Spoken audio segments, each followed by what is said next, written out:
Thank you all for being here. I think it's going to be an incredible weekend. We have a lot of presentations, a lot of great musical acts.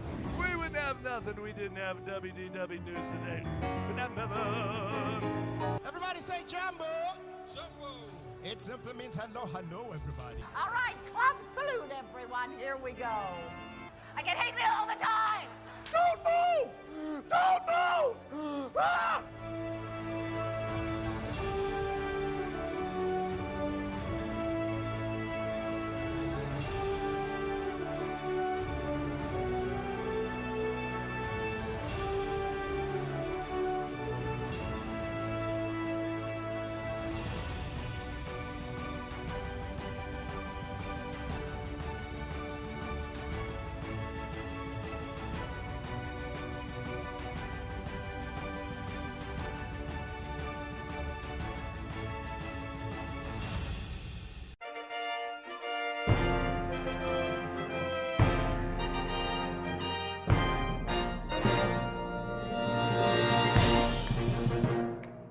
Tonight! Wow. Tonight, people showed up. Tonight, Be Our Guest Restaurant is now serving items celebrating 20,000 Leagues Under the Sea, which is fitting, as given a meal there is about 20K. Disney's Contemporary Resort has released a 50th anniversary merchandise line, and true to Walt Disney World, the monorail and the ear headband doesn't move either. It's also immobile. Punch the windows out. The Merry Menagerie is coming back this year. Yeah. I hope Santa brings Nick a dictionary with pronunciations. You've read WDW News Today. Now it's time for WDW News Tonight.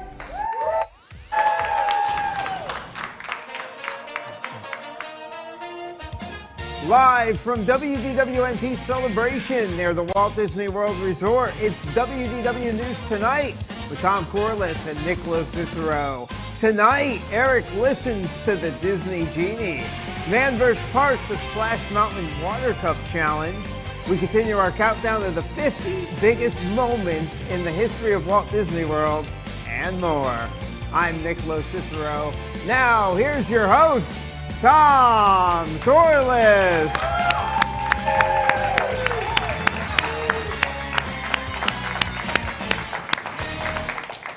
Hello, I'm Tom Corless, and thank you for opening this YouTube window at 7 a.m. to reserve your spot. Thank you. Nah. We tried to come up with a better system, but just having people wake up at 6:58 a.m. is the best thing we've come up with. I don't know another way. Please hit the like button, subscribe, and if you're really enjoying this nonsense, you can leave a super chat right here on YouTube. Your donations will be used to send us through the lightning lane. Ka-chow! Ka-chow! He's in the atrium, I think. I don't know how we got a car up there. All right. Nick, how's it going? Good, good. Do they make physical dictionaries anymore? Can Santa even bring me a dictionary? I don't know. Can you just download it to like your iPad? Yeah, I guess. It won't help. Don't worry. Don't bother. Even if the pronunciation was in front of you. Yeah. Oh, well. But Merry Menagerie. Yeah, I'm super excited. Super excited. That's my favorite time of year, as we all know. Love it. The Merry Menagerie is your favorite Merry time Menagerie, of year? yeah. It's a season? Yeah, well, it's whenever we want, realistically, you know? It's all the time. I just love that. I love your shirt tonight. I love that. Is that the Contempo Cafe cast costume? I don't know. It could be. Could be. I don't know what. I'm ready to serve. It looks like you're just missing a name tag. I'll have the flat Get me bread. some name tags. we don't do bread anymore. It's all pretzel bread now. It's all pretzel. Yeah. Oh, my rolls. I'm so sad. The Hollywood Brown Derby, after 33 years, got rid of the rolls they've had. Now they have pretzel bread. 33 years. And can't have anything in that park. No. They're like, well, we're out of attractions to bulldoze. Start on the bread. and most of our psychotic comments come from that story tonight. Oh, cool. Yeah. That's great. Next thing, the peanut butter and jelly milkshake, they'll find a way to get rid of that. Find a way to get rid of that next. Anyway, let's get to the news. The news! Brought to you by the WDWNT Interglobe Society. Like, people just yell. Am I out of focus again? You were out of focus? Oh, okay. Just wondering. They're color correcting your Contempo Cafe. Yes, please. This is what's happening. Someone at home definitely really thinks that that's the Contempo Cafe shirt. Disney Genie, Genie Plus, and Lightning Lane all launched this week. And the following could be heard being chanted in the Disney IT department. Hold on. Okay. Holy Spirit, activate. Oh, no. Holy Spirit, activate. Holy Spirit, activate. Activate. Activate. All right, let's go. They're just really hoping it was going to work. Holy Spirit, activate. I was yelling Disney Genie, activate. Disney Genie. Nope. This week, we discovered that guests purchasing Genie Plus and Lightning Lane are actually charged sales tax on top of their purchase. Yeah. That's not the joke. You can laugh at them. It's not. Yeah. This on top of ship repairs and Hondo's cut, I can no longer afford to ride Smuggler's Run. It's just not. I am never going to financially recover from this. Lightning Lane has sold out quite early on multiple consecutive days now for Star Wars Rise of the Resistance at $15 a ride. Yeah, still not selling as fast as the ECV rentals at all 4 parks, though. Those are still gone before. They're still gone. Someone's tried to rent an ECV, someone new. Someone's like, yep, they never have them. Never have them. They've been missing out on that money, but now they need to charge you for rides. Never had enough ECVs. There are now new colorful options for commemorative bricks available in the Made kiosks at Walt Disney World. The last time we saw this many bricks on Disney property was when Pete started as the shooting guard for the Bay Lake Ballers. The last time we saw that many bricks. Let me explain sports to the audience. A brick is, never mind. If only there was this place where I could go learn about basketball at Walt Disney World. That'd be great. It'd be amazing. I think it's this thing where you put the ball in a slingshot and you let go. That was my understanding. That and there's like a wax man. That's my understanding of basketball as provided from the NBA experience. That and like the floor will light up in circles and you have to go stand there and then you shoot from there. That's basketball. We know sports. That's our tagline at WDWNT. We know sports. Tony's Town Square Restaurant at the Magic Kingdom has joined in on the 50th anniversary fun with several new fire station themed items. This is a nice change from the usual dumpster fire motif. That the restaurant has different kind of fire motif now at Tony's. Monorail Coral is the latest in the Walt Disney World monorail fleet to be refurbished. Returned to service today at Magic Kingdom with an updated look.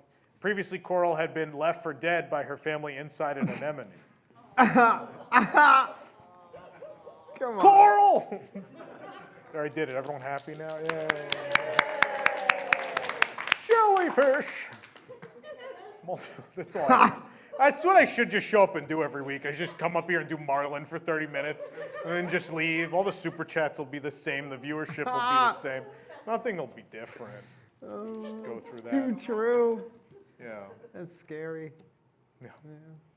You know what else is scary? Jellyfish! Multiple parties are once again being seated together at Oga's Cantina. Talk about scary. You have to sit next to other humans in a bar. That's scary. But now a piece of plexiglass divides the booths in half. This has nothing to do with COVID. It just keeps you from getting that kiwi and half drink spat at you from the people across who accidentally ordered it. It's not, Lauren is telling you, there you go, you got it. Yeah, there you go.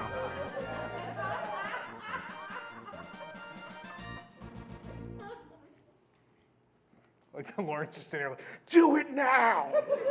Do it now! That was bad! Now, Jake! Darius, do it now! Darius eating his Arby's, he's like, what? What's happening? Joking, you never get to eat your Arby's. It just sits there. Like that apple juice I just threw away that's been sitting there. We gave him, a Wigs member came and they bought McDonald's just to get the toys, the 50th toys. And so he had Happy Meals he wasn't gonna eat. And he's like, oh, do you wanna give these to the crew? I don't know what to do with them. I was like, oh, that's very kind, thank you. So I gave it to them. For 3 weeks now, there's been a half-drunk apple juice sitting at his counter. I finally today was like, I'm throwing this away. This has been here for 3 weeks. But Tom did eat all the loose fries he found on the floor around the audio booth, too. So. That had to move several bags of merchandise in order to get to but you them. found them. You found them. Yeah, eventually. After I moved all the Magic Band bags. I mean, those last forever, so. What lasts forever? The The McDonald's fries. You find them in between your seat console and your car like a month later. They're still good. People eat in the van. So he just, free food. The kids are watching We're Back. They're so enthralled in the movie. Some of the fries just, We always Miss stop them for out. Happy Meals in the van. You don't have them ready for them, just sitting on the seat already? Sometimes. Depends on what level of service you pay for. Oh, is that the? Yeah. What lane? What lane do I have to pay for that? I don't know. Mater? Herbie? I don't know. Herbie Lane? I'm trying to name Disney cars. I don't know. What'd you say? Nathan Lane? Wow. Worst joke. Here we go. Do it. Do it. Yeah. What? That's what makes it the worst joke of the night, that you didn't get it. Yeah. You see, Nathan Lane is. Never mind. Never mind. Never mind. On the post show, we're going to explain Nathan Lane and film. What was it earlier? Eric said something to Jake. He's like, "Oh, he taped it," and then I started to explain to Lauren what tape was. Anyway, tape is what the cops have on Nick. Anyway, Vinylmation is back at Walt Disney World. Nick, you excited? I guess. You're not buying. You know, it's funny because I did just pull out all my Vinylmation. They're in a box. Like I have some I'm of glad them you on said all display. your Vinylmation. Yeah, all my Vinylmation. Okay, go. Yeah, and so I've been going through them. It's going to get me excited about Vinylmation again. Yeah, so now I might go buy some. I don't know. You're on the fence. Rejuvenated. Yeah. Yeah, it's expensive. What's $350 for a Yeah. box? Yeah. Yeah. In my day, they were $9.99 a blind box. Yeah, The last time anyone paid $350 for a box, it was to live in it here in Celebration. That's how much it costs for a box here. Anyway, Vinylmation is back. What is it with vinyl always coming back into style? I bought my box and then immediately did an ice bucket challenge and played Angry Birds. Yeah. I just wanted to put myself back in that time period. See, Angry Birds was an app. Angry Birds was an app. You know what apps are, yeah. They're what comes before the entree. Disney, anyone still watching? Disneyland is getting, go back to your apple juice, Darius. Disneyland is getting a jump on cooler temperatures with the latest apparel offering. Disney Clothiers on Main Street has Mickey Mouse sweaters and matching sweatpants. And by matching, we mean the pants and shirt will both fall apart after 3 washes. I just hit too close to home for people. Yep, that happened. Disneyland Paris has posted a warning regarding the limited capacity available during the Halloween festival, brought to you by Marlboro, which is ongoing through November 7th. The Halloween event does not require an extra ticket, but guests are encouraged to hurry before Axel's pumpkin ladies turn back into carriages. Pumpkin ladies. Ah, yes, the pumpkin ladies. Yes. Orlando, sir, you can't smoke. This is an airplane. Don't tell me. Speaking of airplanes, Orlando International Airport is now offering security reservations by Clear. If you don't know how to get Clear, just contact your local Church of Scientology.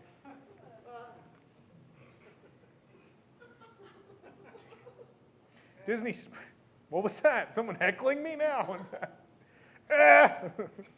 Disney Springs is now offering Walt Disney World 50th anniversary Uggs shoes.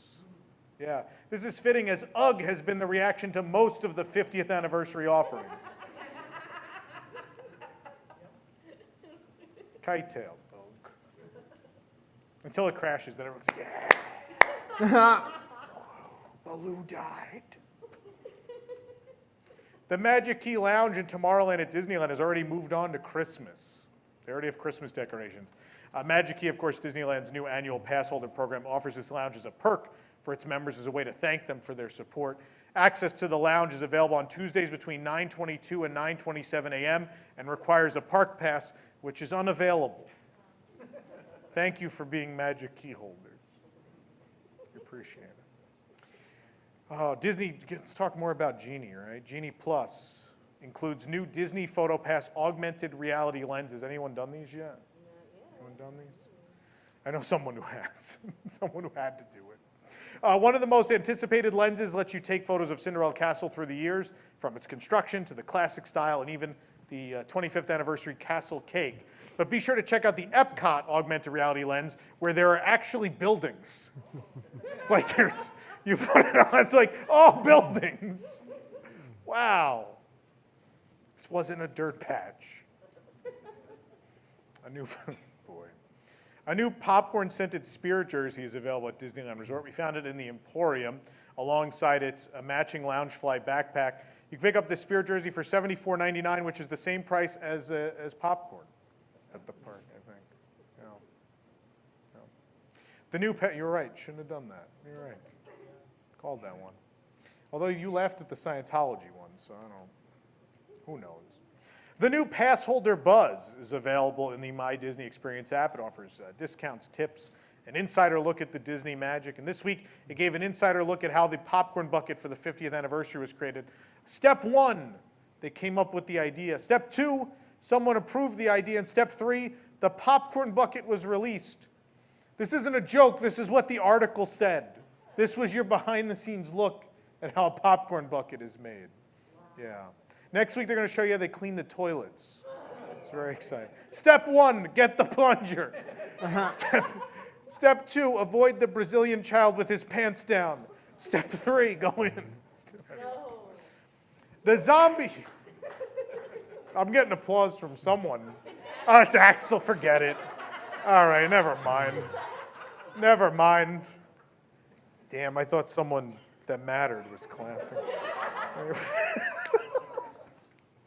The Don't zombie. worry, only one more joke left. You're good. You'll get through this. One left. You're a great support, Nick. Thank you. Yeah, I'll get you through Thank this. you. We got you. All right, you have a peanut butter pie waiting for me at the end of this? Where can I refill my mug? Do you have a machine in the podium? The zombie version of Captain America from Marvel's What If is now appearing in Avengers Campus during Oogie Boogie Bash.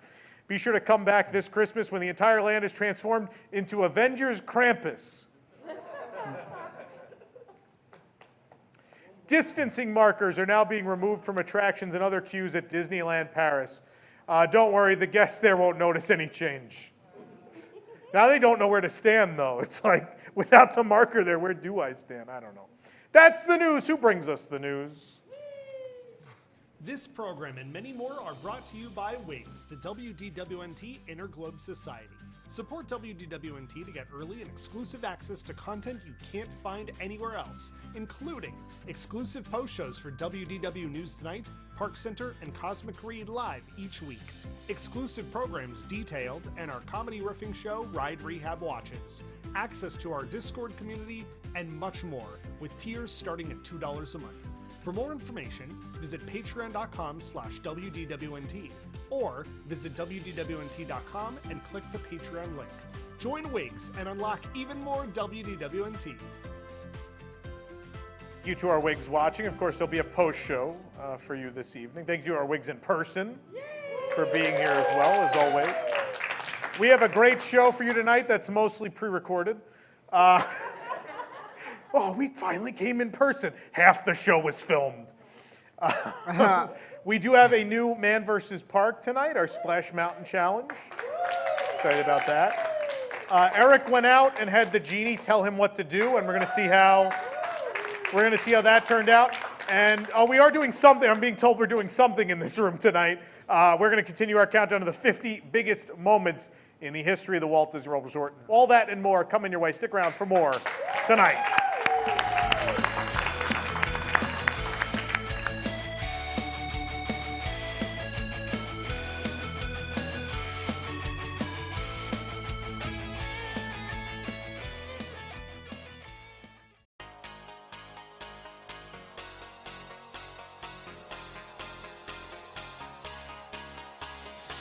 Do you ever feel like a plastic bag drifting through the wind? Where am I gonna land? Do you ever feel feel so paper thin, like a house of cards, one blow from crashing. Do you ever feel like a fruit balloon, 6 feet in the air behind a bear going boom? Do you know that there's still a chance for you, 'cause there's some air in you. You just gotta land in a tree and let them see you're a banshee. Knock over your jet ski, 'cause baby you're a Disney kite. Come on, show 'em what you're like. Make 'em go, oh, what? Why? As you shoot across the sky. Baby, you're a Disney kite. Come on, let your colors fly. Make 'em go, oh, you're gonna leave 'em all with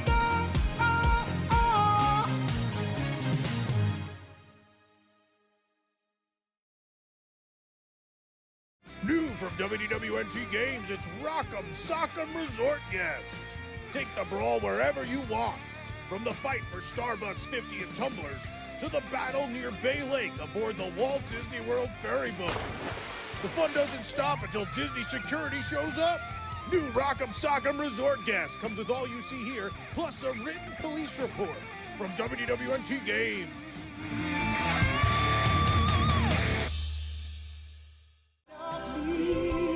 It's been a part of you, a part of growing up together, sharing a dream come true.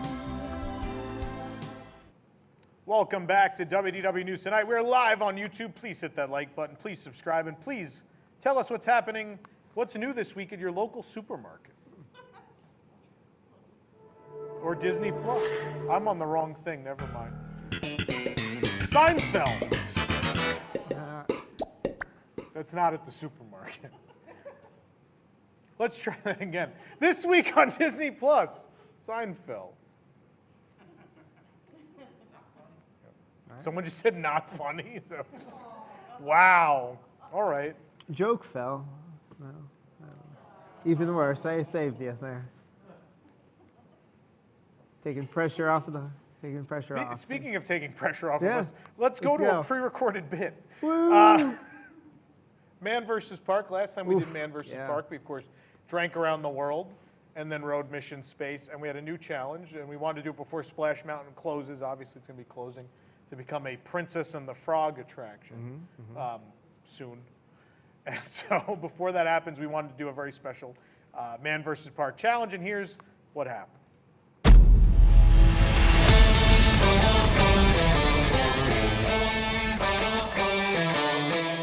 Welcome to the Magic Kingdom for this edition of Man vs. Park today. We're hydrating with our ice water, but the real reason we needed cups was for today's challenge, which is going to be, we're going to bring these cups empty onto Splash Mountain. Do you mind? We're going to bring these cups empty onto Splash Mountain, and then we're going to see who can, without reaching out of the vehicle for safety's sake, fill most of this cup. And how are we going to measure that? Well, we have a standard. Thank you, Amazon. We have a good cook. Nick, is this a good brand? Good cook? I just got hit with a twig. I don't know what's going on. Up to 2 cups. I don't think anyone's gonna. I don't think that's gonna. It's possible, but it's how we're gonna measure it, and we're gonna do it. There we go.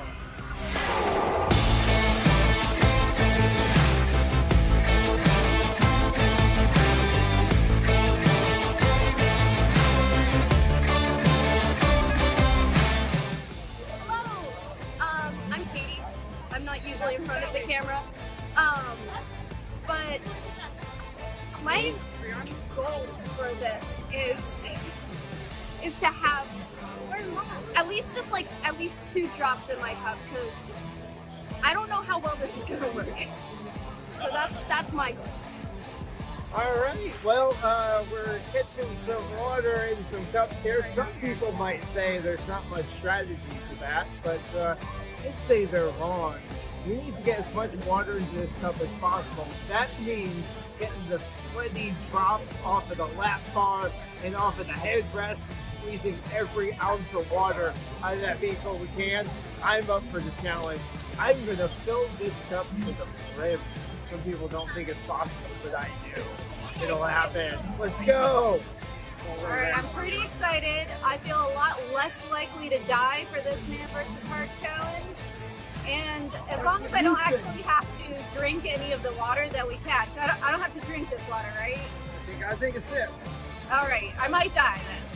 Just say it. Okay, alright, so this is my first Man vs. Park challenge. It doesn't involve drinking or eating anything, so I think I have a pretty good chance. I am not only prepared to catch as much water in my cup as possible, but I'm also prepared for the aftermath. I have a towel, I have a change of clothes, I have snacks, I have extra masks, I got everything.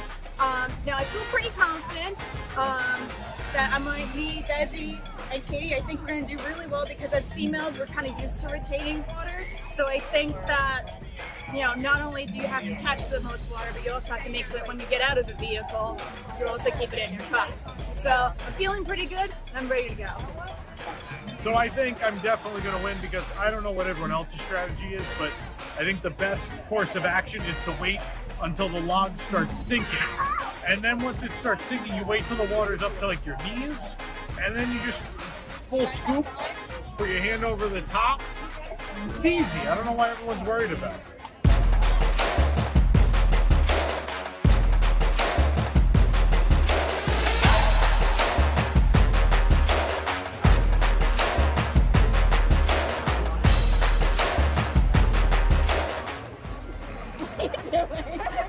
Finishing it, no food or drink. When I was a young lad, right about here, they'd give you a Ziploc bag. You could put your things in it, and then a train would go by. It's a whole different place. There was a train? Yeah, there was a train before you were born. Train.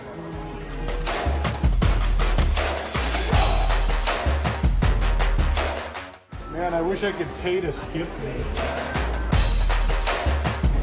Validate that our cups are empty at this point.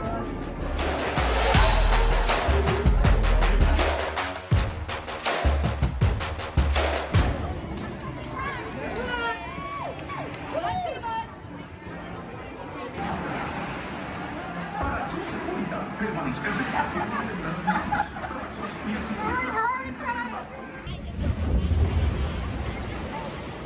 Come on.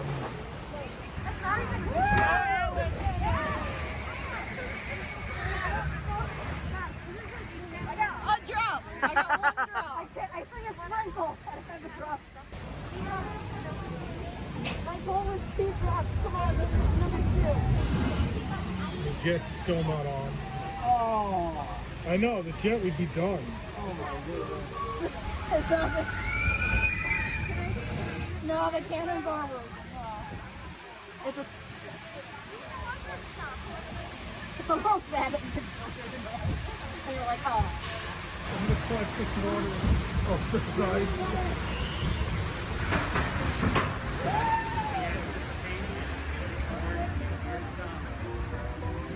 I got nothing. I got nothing. It's in my face, not in the cup.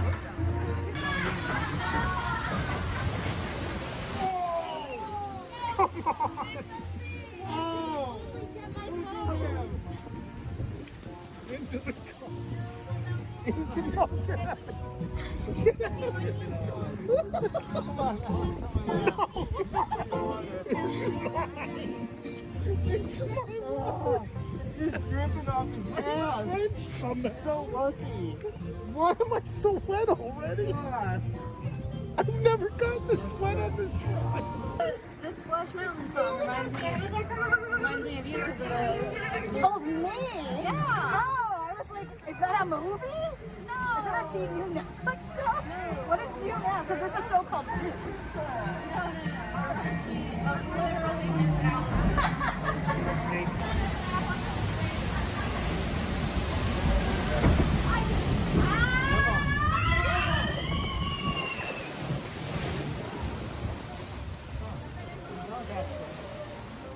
I got some. Here we go. All right,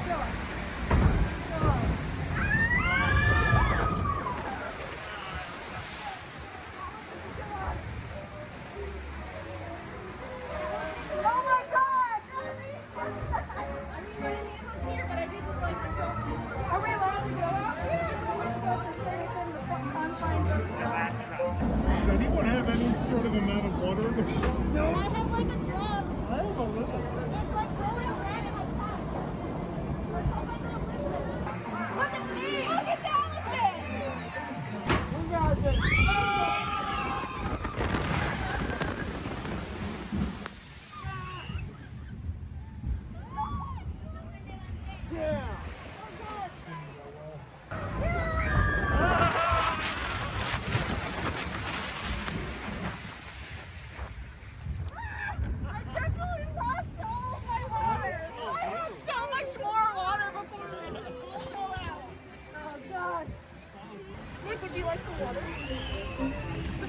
Dripping from my hair. Oh, that's fantastic. I didn't even think about that. Look, I have less water now than I had before the drop.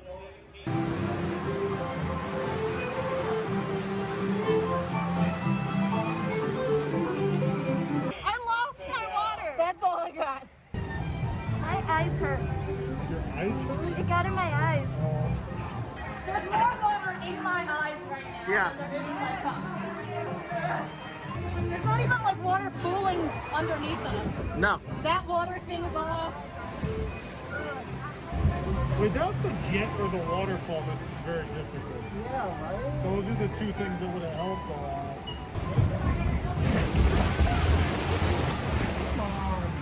Delicious.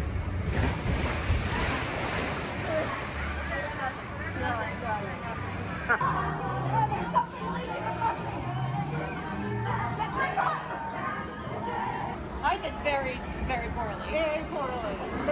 Drinking around the world and going on mission space was much easier than this.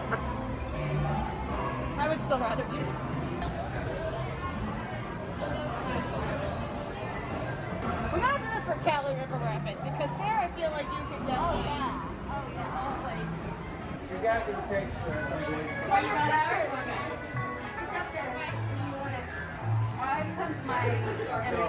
It comes with yours? Yeah. Okay, so we've finished the ride. I'm pretty sure there's more in my shirt than there is in anyone's cup. So I did really poorly.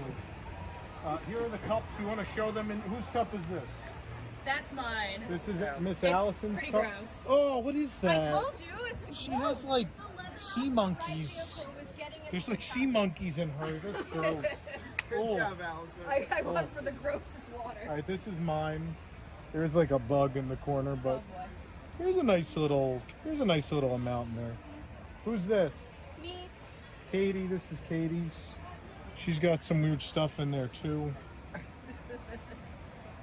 From the right vehicle, I promise. That was mine. Oh, it's pretty close. Yeah. Desi's got a lot. I don't know that this is gonna work. No. I don't think anyone got enough for this to work. It's all very similar. It's all very similar. Okay. I don't know what this is gonna do. No. Who do we think had the most? That's what I'm gonna start with. Nick and Desi. All right. Where's Nick? This one. Well, let's start with you. I think Nick might have it though. So you get all of it. I mean, it doesn't even fill the bottom. I don't think. Put it back in the cup in case you need a recount. Now, wipe that out because she's going to get some of my drops. No. This cup is demolished.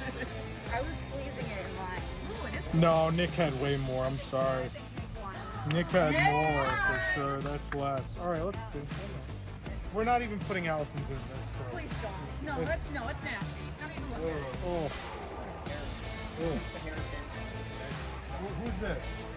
This is Katie. This is Katie. No. It's almost nothing. I poured some out on myself on the ride. That's so not- upset. I had so much more. And then mine. when we went down the big drop, it all came No, I think Desi and I are real close, but I think Nick won. Nick won.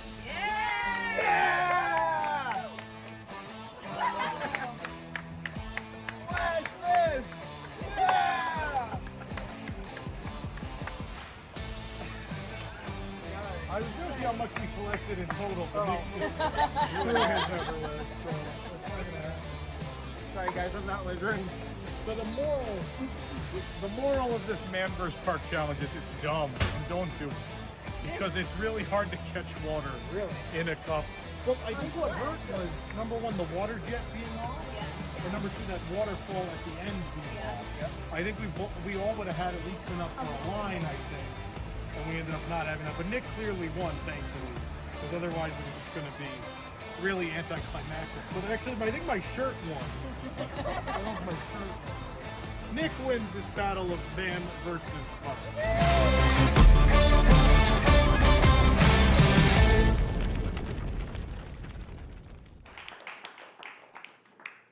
Yep, Nick won. It was yeah, tough day, but yeah, persevered. Didn't go at all like anyone thought it was going to go, right?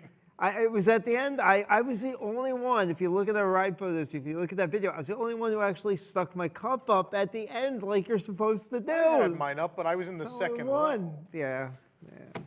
If I had my cup up when I got splashed, I would have won. But I'd never gotten wet on that section. I had my cup up the entire time, waiting for water. There you go, and then you won. High alert. You did it. Yeah. Yeah. So you've won both. You're the only person who can say they've won both challenges so far. Well, right. We all won the first one. Yeah. As the winner of that, you're undefeated. So I think come November 26th, when we start our marathon show, we're going to have another Man versus Park. Are you going to do this one? Have you decided yet? Gosh. Should I explain to people at home what it is? I mean, you can. I will feel awful about myself for weeks after doing this one. How is it different from anything you do in that van? My conscience is clean for that stuff. No, I will. I don't know. You going to tell them? Let me tell people. So there's obviously a food challenge we have to do. Mm-hmm. Beaches and Cream has the kitchen sink. Yeah. Can a lone human being eat the entire kitchen sink? So we're going to have a couple people try by themselves to eat an entire kitchen sink. 7,000 calories. 7,000 calories. My favorite thing about... 7. 7. My favorite thing about the other day was there was a lot of arguing at the table, and we were sitting at Tortuga Tavern recovering from that mess. And there was a lot of arguing. Some people, what you read something that said between 10 and 20. Somewhere between 10 and 20, yeah. And I said, that can't be 10 to 20,000 calories. It seems like too much. What number did I say? 7,000. 7,000. Yeah. And then Nick, what did you do with that? I have like a calorie counter app, so you like make recipes. And so I took the recipe of the kitchen sink, put it into the app, and it was 7,000 calories. Yeah. There you go. Yeah.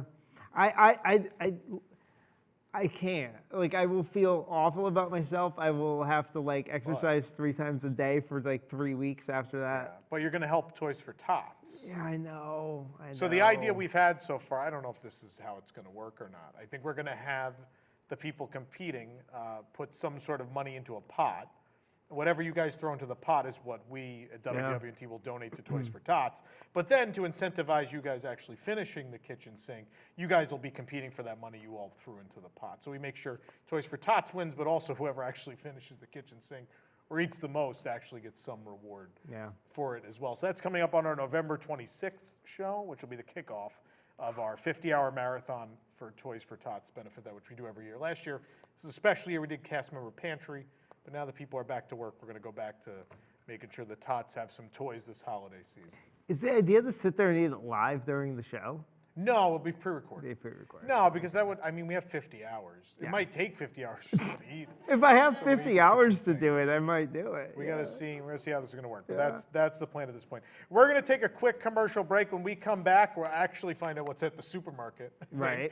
And also, we'll continue our countdown of the 50 biggest moments in the history of the Walt Disney World Resort when we come back with more tonight.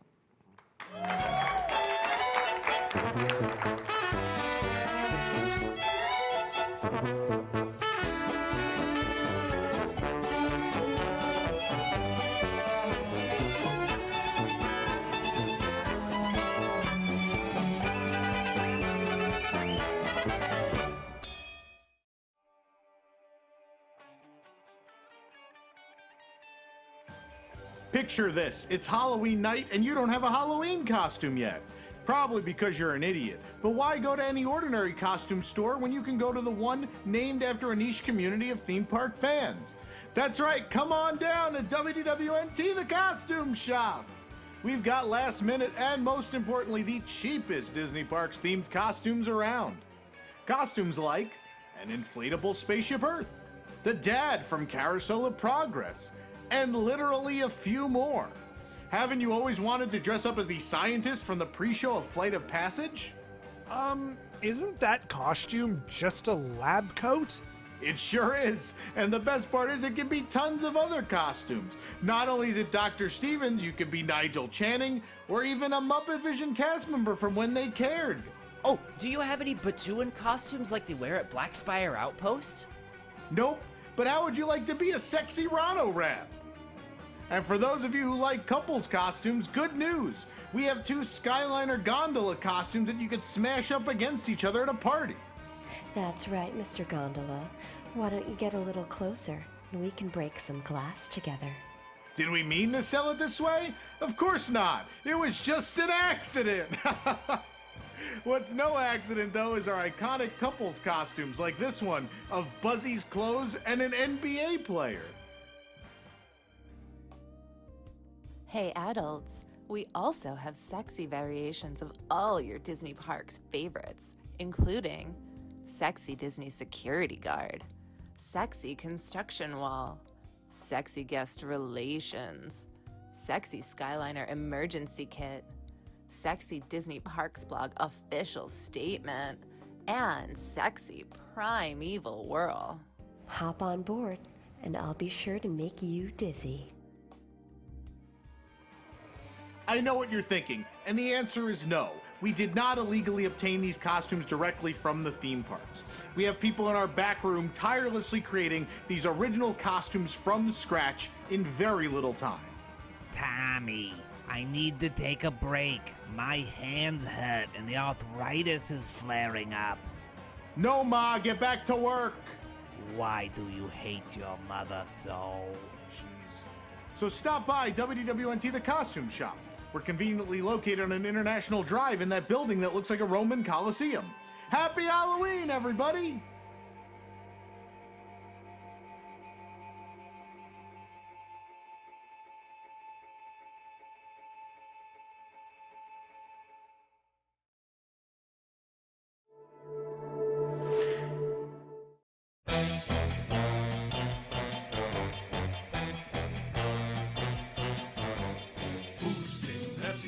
Everything. It's been J-Pack all along. Who's been pulling every evil string? It's been J-Pack all along. He's unscrupulous, full of ruthlessness that you haven't even noticed, and a pity is.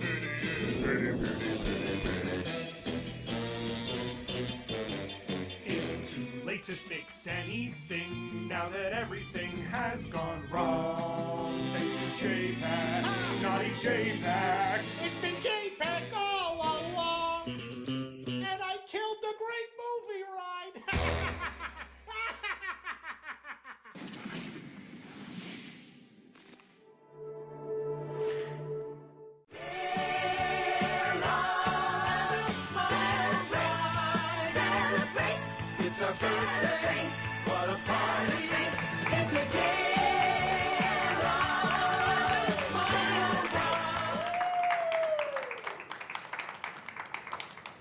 Welcome back. I think we're hungry enough now. Let's find out what's happening at your local supermarket.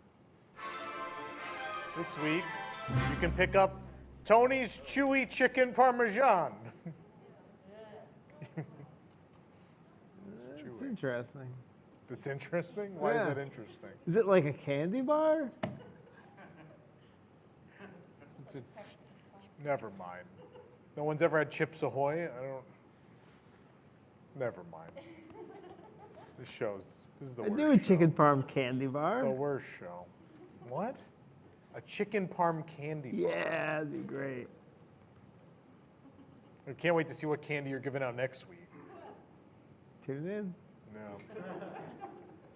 All right, time to continue our countdown of the 50 biggest moments in the history of the Walt Disney World Resort.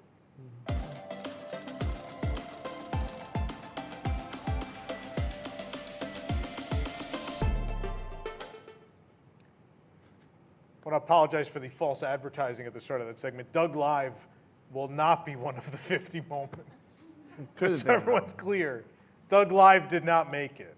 Could have been. I don't think one person wrote Doug Live. I don't think that happened. It's also true no one saw Doug Live. But anyway. Nick and I are here, our illustrious panel this week. Miss Allison. Hello. Oh, thank you. Mr. Eric Morton. Hello. Pleasure to be here. And back from a resort where they care about their product, Axel. I'm not so happy to be here. He went to Japan. Are you happy to be back from California? I Are you back. actually? I want to go I know back. you didn't want to go. You didn't want to come home. No. There were characters, real life characters. Real life characters. Yeah. Could you get close to him? Somewhat. Yeah. Not as close as you Did want. you see zombie Captain America? No, but I could get pretty close to Loki. I didn't even know they had an Iron Man, like a meet and greet with Iron Man. I Yeah. was like, wow. That's cool.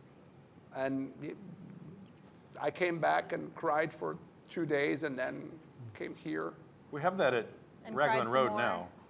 The meet and greet with the Iron Man. The what? What? I thought he said the Ireland Man. Oh. He's not green. Okay. If you wanted to meet and greet with an Ireland man, he'd just go home. Yeah.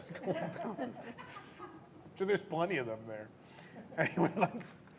You can go to sleep now, people. It's okay. What'd you say? You can go to sleep now? Yeah. I told Lee she can go to sleep now. It's just People at home already went to sleep.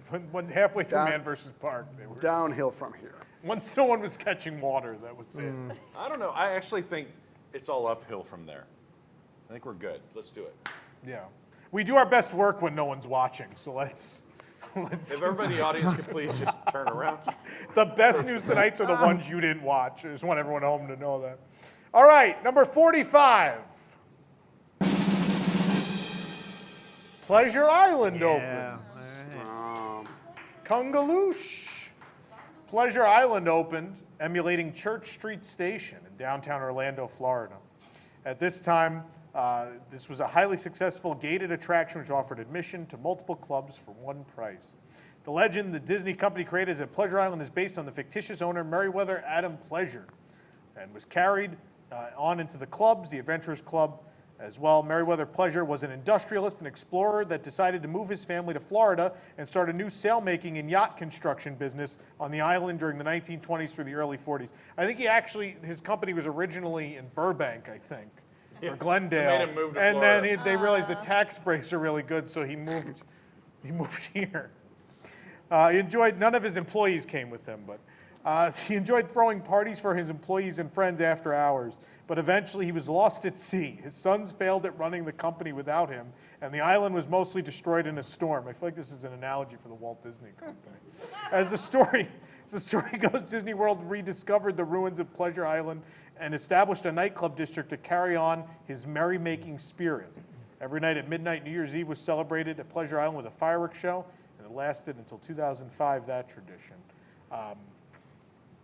This is a big deal. I'm glad I think we're all glad it made the list, right? This deserves to be within the 50. This was a pretty big moment. This was a turning point for Disney World, which they started marketing towards people without kids and older guests as well, which had never been a thing before. No, I still don't get it. This is what we would need, right? And there's nothing when you say like, hey, I want to go out, I want to have a good time. You don't want to go to STK with me after this? There's nothing alike. I heard STK gets real hot after like 10. If I want something chewy, I will go for the Parmesan? Tony's chicken Parmesan. No, it really deserves to be there. I think, and especially what we saw on our Golden Jamboree, if you see those talented people come back, and it's like there's something missing. So it really deserves to be there. If you haven't seen the Golden Jamboree, go to the website, stream it. It was awesome. To have a single place to go for all this themed entertainment is pretty incredible. When you think about it. Now you don't see anything like this, right? You'll see there are areas in any big city that are like half the medium-sized cities in America have something live, right? Some like covered area. It's got a Margaritaville. It's got a Hard Rock Cafe, and it doesn't have any soul, right? They're all the same. It's like it might as well be a You're mall. talking about City Walk? No, well, okay. Well, yeah, City Walk. I mean, all of those things are in City Walk. Yeah. Right. That's So, what I was talking about. so yes, every town has that. Yeah. Right. So this was stuff that's totally different. Yeah. Right. Especially when you talk about the Adventurers Club, there's a club where there's people roller skating. Well, briefly where people roller skating around. There's obviously the Comedy Warehouse, a rotating dance floor in a club. All this stuff. You pay one price and you get all this stuff. And yeah, I'm sad that it's gone. I understand why it's gone, but and it is a big moment in the company's history. I just wish that it had stuck around. I think I might have just turned 21, 22 when the last year that it was available. Yeah. And I never, unfortunately, got a chance to go and visit it. And when they took it all down, it's one of the biggest things that I regret not having ever really been able to experience it, because there's so many people that have so many amazing memories of this place and all of these different unique experiences that you just don't have now offered. So it just sounds like this really great, unique, special place that I wish I could have gone to. It's Yeah, it was a fun kind of moment in time in Walt Disney World's history, and I think it's in about the right place on this list. Though it needs to be on here, but it's not. I don't think it's something that necessarily impacted the resort as a whole, but it definitely impacted a lot of people. Gave a lot of people some very good memories for a good 20 years, I guess, 20 years or so. Yeah. It was around, yeah. So like everybody's saying here, it was a unique thing to try. I think it still would be successful today, but I guess I understand why they wouldn't want to use that space for that anymore. They went a different direction with that, but no, it made a lot of sense at the time, and I think it made a lot of people happy at that time, and it created lots of memories, and you saw that with multiple events that we've held. We still hold on to a lot of those characters. I was going to say, I didn't really get to experience Pleasure Island. I'd walked through several times, and I think I sat in the Adventurers Club once for 20 minutes. I was a little young. Mm-hmm. But what's funny is part of our story here at WDWNT is we've had two events where we've revived Pleasure Island. Stage 89, we did Pleasure Beach, where we had a DJ, and it was New Year's Eve. We did the New Year's Eve countdown, and there were fireworks, and the Adventurers Club reunited, and all of that. And I remember people being like, this was the most amazing night. I can't believe it. And then, again, Golden Jamboree, we had Comedy Warehouse and Adventurers Club again. And again, people were like, this was the most amazing night. So I think what's funny is, even though I missed Pleasure Island, it's this amazing thing where it's proved that it would still work, right? Right. We've proved twice now that it would still work and people would pay and have the most amazing time. So I think Disney would rather be the landlord of this place than be running all these places, though, right? Is that where we're at now, where you just bring in STK, let them... They'd rather let third party, yeah. Mm-hmm. Yeah. That's been the thing the last couple of years, is even like opening a brand new restaurant at Epcot. They're like, we don't want to operate another restaurant at Epcot, just let Patina. It's not even a World Showcase. We'll let Patina run it. And if Walt Disney World is really about making memories and lasting memories, this place did its job for a couple decades. And I don't know if 50 years from now anybody will care, because the generation would have gone by that. Right, a generation would have went by that never visited the place, so no one's going to care. It's not going to. It's not going to have that Horizons affinity even from people that never saw it, right? No, because I don't think it had. I don't think there is this affinity from people who didn't go. No. Right. I think it was one of those things where you had. It's specifically a thing where you had to be there. I think like Journey to Imagination, Horizons, things like that. People watch the video and they're like, "That looks really cool. That's a great ride." They have a frame of reference. It's a ride. Where Pleasure Island, I think the specialness was in being there. Yeah. And so once everyone's gone who was there, I sadly, it's going to be one of those things that kind of fades to time. And, and like you said, I don't think its impact on the history of Disney World is it's enough to be on this list. It's not enough to be higher on this list, right? Right. But its impact on the industry was huge. What's funny is, again, I didn't experience Pleasure Island, but there was an Adventurers Club knockoff in New York City that we went to all the time, and I didn't understand it was a knockoff. It was Jekyll and Hyde Club in New York, and literally years later, I found out that those guys saw the Adventurers Club, and that's how they hatched the idea for Jekyll and Hyde in New York. Look it up, kids. or everyone in this case, because I don't think a lot of people went, but it was kind of like the monster version of Adventurers Club. That's cool. Very similar thing, same thing with the collectible mugs and the weird characters and the entertainment and all of that. It was very similar. So they had a big impact on the industry. It just turned out that I don't know, that whole industry faded at the time, right? Jekyll and Hyde doesn't really exist anymore either.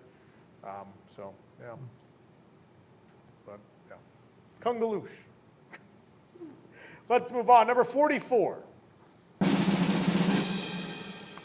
Speaking of things lost to time, the River Country. Did anyone here go to River Country? Yeah. Wow, we got lots of people who went to River Country. Okay. Disney's River Country was the first water park at the Walt Disney World Resort. It was located along the shores of Bay Lake and near Fort Wilderness Resort and Campground. It was themed as a rustic, old-fashioned swimming hole. It opened on June 20th, 1976, closed indefinitely on November 2nd, 2001. The Walt Disney Company later announced on January 20, 2005, that it would never return. This made the water park the second of only 2 Disney parks in the company's history to close permanently, 2 gated attractions, I should say, with the nearby Discovery Island closing in 1999. Those were the only 2 gated attractions in the history of the Walt Disney Company. Well, Disney Quest, you could probably count there now, too, so maybe 3, but still. Did you say it very took them short 4 years to acknowledge it wasn't coming back? When has that happened before? They never do that. Stitch's Great Escape will be back. No. Straight from the playbook. Yep. It's as if history repeats itself. Anyone on this panel go to River Country? No, I have seen I've seen videos though of like people at River Country, but like after it closed and like they like the Urban music. We don't endorse those, by the way. No, like they like the music was still playing and stuff like that, and it's like creepy. Well, that's one of the 2 parts where, if you watch the videos how it was before, it looked amazing. Like the slides that like end at that you have like a drop. Yeah. It looks amazing. It looks dangerous. It looks amazing. Sure. I think Action Park in Jersey had those too, Yeah, but it was, they did. it was just because they didn't finish them.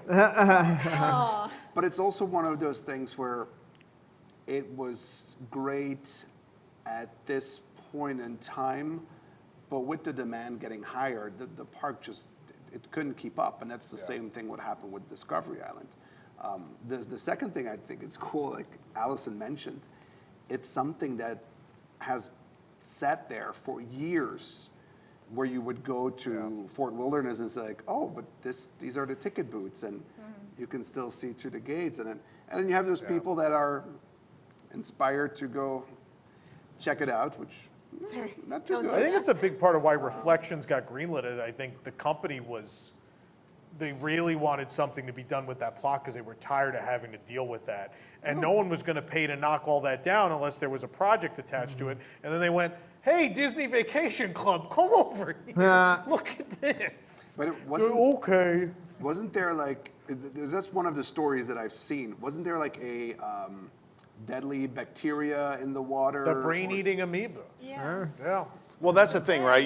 They That's a now Bay created Lake these thing, more modern water parks where they can control more of the variables. Yeah. Right. It was in a in one bad of the parks spot, they can. right? The It was other one also in a apparently bad hills are location. collapsing. Not vista-wise. Like it's a beautiful. It was a beautiful spot, but it was not built like with water park considerations in mind, right? Like we have Typhoon Lagoon and Blizzard Beach have their own parking lot. They're in their own place. They have a bus that goes there. Like you had to go to Fort Wilderness. Right. Well, it was built at a different time. go I to mean, you this, didn't have all those other resorts. But what a wild idea to build the water park at a resort. That's a Yeah. weird concept. It's kind of a thing now, right? You look at like a couple of area resort complexes outside of Disney, and that's become a thing where they built kind of a little water park with the hotel. But Disney kind of created that in 1976. Yeah. And that's kind of, I guess, the beginning of trying to get people to come to your location and also stay there and stay there for longer. Because you go to Magic Kingdom and you do all the rides, and then you're like, oh, I guess I'm done. But now you have this other thing. It's like, oh, let me stay an extra day so that I can go to River Country with my family. Well, the company had to learn, right? At Disneyland, they didn't have room to do anything else, right? They had room. They did a hotel, and they did a park, and that's what they had room for.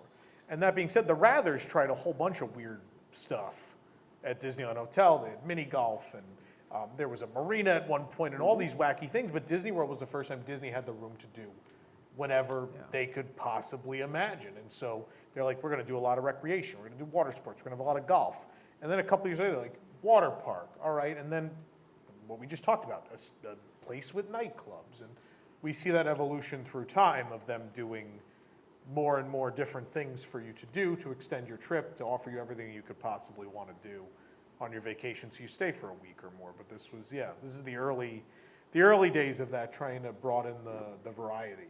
I still think it was a very unique location because you had that connection with Bay Lake because it's so close. So it's a beautiful spot.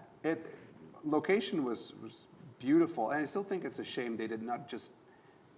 They could have downsized it and kept it for wilderness. Yeah. Their pools are pretty lame. Resort guests. Yeah. You know, so it Oh, would no, have been absolutely. nice to They're terrible. at least just keep like the feature pool or something of the water park and just let that be theirs, right? It was a weird decision. And then I was surprised even through the cabin, when they did all the cabin work, that they didn't just do something with it then and then. It costs money. Yeah, but DVC, you know. Now we have a beautiful dirt pile. Yes. We knocked down the original Tri-Circle D Ranch and we put a dirt pile. It's beautiful. Just stand at Pioneer Hall and you can see the Contemporary now. You don't get lost in where you are. It makes me very sad. I'm really happy this made the list. It holds sentimental value, I guess, because we always stayed at Fort Wilderness, and so we always went to River Country. I was never a big water park fan, though, so I don't think I enjoyed it as much as some, but I definitely, like I said, it holds sentimental value, and I love that I was able to experience it. All right, number 43. The happiest celebration on Earth. At least someone's 50th anniversary made it on the list. Oh, there were the Uggs. We got the Uggs from the crowd. The Walt Disney World Resort, in celebrating the 50th anniversary of Disneyland, introduced at least one new attraction or show at each of its 4 theme parks in 2005 and 2006. The Magic Kingdom received a major refurbishment of It's a Small World and Pirates of the Caribbean, a new golden overlay for Cinderella Castle, including a temporary stage show called Cinderellabration, and as well a new playground called Pooh's Playful Spot, all open during the event. Epcot received Soarin' from Disney California Adventure and a Hong Kong Disneyland Preview Center. The Disney MGM Studios received a refurbishment of the Streets of America and the now extinct Lights, Motors, Action Extreme Stunt Show from Walt Disney Studios Paris. Thanks, Axel. Disney's Animal Kingdom temporarily exhibited Lucky the Dinosaur, the first free-roaming audio animatronic figure ever built. And in addition, the park in 2006 opened Expedition Everest, Legend of the Forbidden Mountain. That was the second season, if you will, of the 50th anniversary. Was it actually part of it? I don't know. But this does seem like a really important period because we got the castle overlay was really pretty. It felt like a big deal. There's banners and ads everywhere, and we had a bunch of new attractions, right? We had Soarin', which was a huge deal. Lights, Motors, Action was at least a big deal at the time for MGM, and obviously Everest was a really, really big deal. But I mean, that was going to come either way. But still, it was lumped into part of this celebration, so I don't know, it felt, with all the merchandise and everything else they were doing, it felt like a big deal. In a lot of ways, it felt as big, if not bigger, than our actual 50th anniversary, which is going on now. That's crazy. I never thought about it that way. They really put a lot of effort into giving us a lot of big, exciting new things for a different park's 50th. Yeah. And they couldn't complete some of the big things that they wanted to for our 50th. Like, that's amazing to think about it that way. I did really like that castle overlay. That's my favorite castle. Love like that one. even over regular Cinderella Castle. That Happiest Celebration Castle is my favorite version we've ever had. I love the big mirror and the 50 characters. It was really, remember that we put 50 characters on the castle, not like around on pedestals. We put them on the castle. Were there 50? I guess I never realized. There were 50 of them on there? I believe there were 50, yeah. They were on there for a good, 2 years? Like 18 months. It was 18 months event, okay. Something like that, like May 5th of 05 to September. Yeah, it seemed to go on forever. They really did. It was a big, 50 years of Disney theme parks, Yeah. It's also big when you consider that Epcot got a new projection-based attraction for the anniversary, I think. Set a trend that we're following now. A good one, though. I mean, they got attractions. That's a lot to Soren's look been forward a- to in 1 year. Yeah. Right? Plus refurbed and I mean, Soren it was seems big, very 'cause thoughtful that- for someone else's anniversary. That side of Future World was. I don't like go out and take people to dinner for like my friend's anniversary. But like Soren was a big deal because that side of Future World was like a ghost town. There wasn't anything happening. The Living Seas was kind of old. You had Bad Figment, and then in there you had Food Rocks and Living with the Land and Circle of Life. Like there was nothing on that side. Meanwhile, the other side they're like Mission Space Test Track, and the other side just like tumbleweeds rolling through. So Soren changed everything. Suddenly the whole crowd went that other way, like through that breezeway. That was wild. That way had never been. My whole life, I never felt like there were crowds on that side. Can we come back to a free roaming audio animatronic? Oh, yes, please. He was cool. And that's like 16 years ago. Just It was the beginning of the Living Character Initiative, right? It was Turtle Talk, and then Turtle Talk was the first iteration with the talking character on screen, and Lucky was the first free roaming, And well, do you count Push?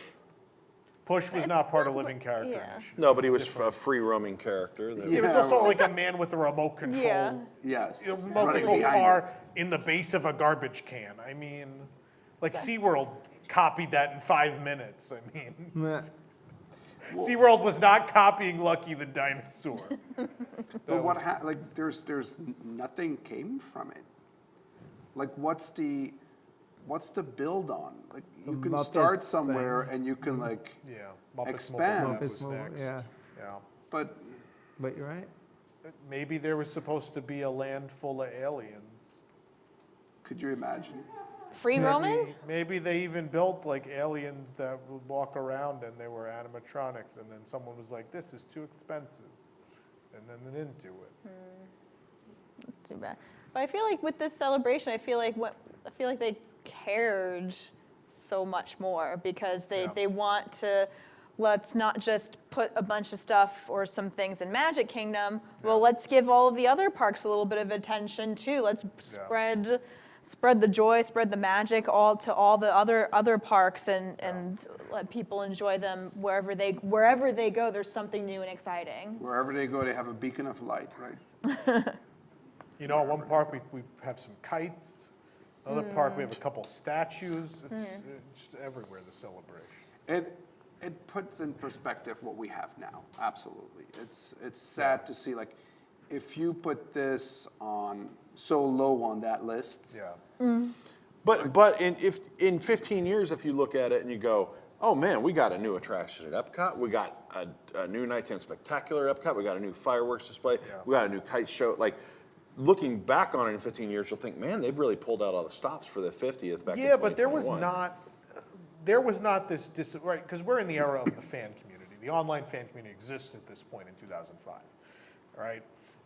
And I don't remember there was not this feeling of like, oh, we really missed out. I think out of all the stuff I just said, like Lights, Motors, Action wasn't a hit with everyone, but some people liked it. And Cinderellabration was the only thing that people generally hated. Everything else, people were like, Soarin' is really cool, and Everest is really cool, and Lucky the Dinosaur is really cool, and the castle looks great, and this is neat. So overall, it felt like a big deal because we had gotten a lot of really cool, fun things. Also, this was like coming out of a funk, right? Like this was the we're back moment after 9/11 was this year. This was the year in which, you know, obviously like Filler Magic and Mission Space opened in that period too, but those were kind of things that were already set in motion. They couldn't stop. But this was like, all right, we're going to start spending money again. Like it's time to get guests. Guests are going to come back. And if they really wanted to, they could have had this be our coming out of a pandemic. This could have been like, we're back. Please come back. We're giving you all these reasons. Right. There's so much new stuff, and instead it's, you know what, we're gonna give you the stuff that was done. This is the stuff that was done that we've held since last summer. I think that's the difference. They took their foot off the gas. They told us about this stuff, then took their foot off the gas. And I think that's, I don't think the disappointment's necessarily all in what we got. It's what we didn't get. I mean, and that may sound a little bratty, but they said it was coming, so make it happen. It will never replace Herbie being split in two. That was my favorite part of that show. Yes. I went to the first soft opening of Lights, Motors, Action, and it took them an hour and 10 minutes to do the show. And I was never going to like that show again from that point on. There was just so much dead air in that show. Imagine sitting there for an hour and 10 minutes for like three like 1 minute stunts. That was rough. I'd still sit there over Cinderellabration though. that was bad. And that was even with Herbie. It was not even like with Lightning McQueen, which. Well, Herbie wasn't in Cinderellabration. No, but it wasn't. if that was the case, now a princess, Herbie. Beep, beep. Just split. They should have done that. They should have thrown Herbie in. Herbie, that's how they go. They go off to their honeymoon. The prince and Cinderella and Herbie, and he splits off. It's time to split up. I would have watched that. It sounds like a fun movie. I would watch that. I would absolutely watch that. Yeah, I think that's the thing is like Eisner, say what you will, like there was a lot of bad at that time, but I think Eisner was more the kind of guy that was like, we want the industry to come back. Let's put the foot on the gas and let's go for it. Let's get back to business. And I think Chapek's a money guy, so it's more like, what's the bare minimum we could do to make the money we're going to make, right? It's two different lines of thought where one guy's a little more creative and one guy's definitely number driven, right? I think that's why things the way they are. In the end, we did get some things I didn't think we were going to get, right? I like that water pageant update. The little stuff, the statues turned out good. They're pretty. I don't know. It's fine. But I'm disappointed like everyone else, you know. But anyway. Anything else to say? Says the man who's going to buy an iridescent balloon to let the air out, fold it up, and never look at it again. The merchandise has been the highlight of the 50s. The merchandise is great. Like far and away, the merchandise team did that big toy castle, all the vault stuff. Like the merchandise team, they're building little museum-like stores. The merchandise team did more for Walt Disney World's 50th than the rest of the departments combined. They went above and beyond. They went above and beyond everyone else. Food and beverage too. In fairness to food and beverage. I went to be our guest last night and had 4 20,000 Leagues Under the Sea themed items and got a glow cube with the Nautilus on it. Someone tried, and I approve of that. I approve of that effort. At least they tried. Was the food No, good? I think they succeeded Half too. and half. The drink with the glow cube was really good. And then the dessert, the Ned's whatever, the kids' dessert, which had like the rocks from the attraction and like little gummy fish, and it was cute. Was it better than the one we had on the Golden Jamboree? No, this was an alcoholic. I know our fishbowl Golden Jamboree was alcoholic. Axel drank all 7 of the C's that night. I might have. I might have had a taste of that particular drink. It's all right. My father had the whole bottle of 1800, so it's fine. Oh my. Number 42. Pirates of the Caribbean open. Oh, Eric, here you go. A real true classic. The debut A of the legend. Magic Kingdom at Walt Disney World in 1971 brought many popular attractions from Disneyland to the East Coast, but Pirates of the Caribbean was not one of them. As the Caribbean region is geographically located near Florida, it was thought that a Caribbean-themed ride would not hold the same mystique as it did in California.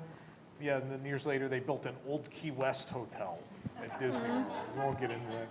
But Walt Disney World visitors were vocal in their disappointment at the missing ride, leading Disney to quickly announce a Florida version that opened on December 15, 1973. And of course, since then, additional iterations of Pirates of the Caribbean have opened in Tokyo, Paris, and Shanghai. It's been a staple of many of the Disney parks around the world, became a movie series. And it's hard to believe, like Disneyland might have been the only one if people didn't show up at Disney World in 71 and were like, where is Pirates of the Caribbean? Like, we almost got the Western River Expedition. Yeah. Instead, which, to its credit, could have been bigger and better and a bigger thing for Disney World through time, but, you know, for better or for worse, Pirates of the Caribbean happened and the world has never been the same. I'm shocked at, not shocked that it's on the list. I don't have enough information about what's ahead of it to say it should be further up on the list, but I think the importance can't be understated. Like Tom said, because people were asking for it, people needed it, people expected it as part of the Disney experience. To where cast members had to wear the Pirates Are Coming button. Yeah. So in that respect, like its importance feels like it should be higher on the list, but I understand why it's at this point on the list, right? Yeah. Like, because people don't think of it as that important. Like, it's cool. We needed it. It opened. It's it not was the momentous. original, It's right? not the original. But yeah, I think the importance of it completing that experience for people here on the East Coast going to Disney World, it's hugely important. Yeah, but yeah, it's not. Unfortunately, we missed out on a lot of what ifs, right? Like what if they didn't build this and did other things instead? Yeah. And we don't have.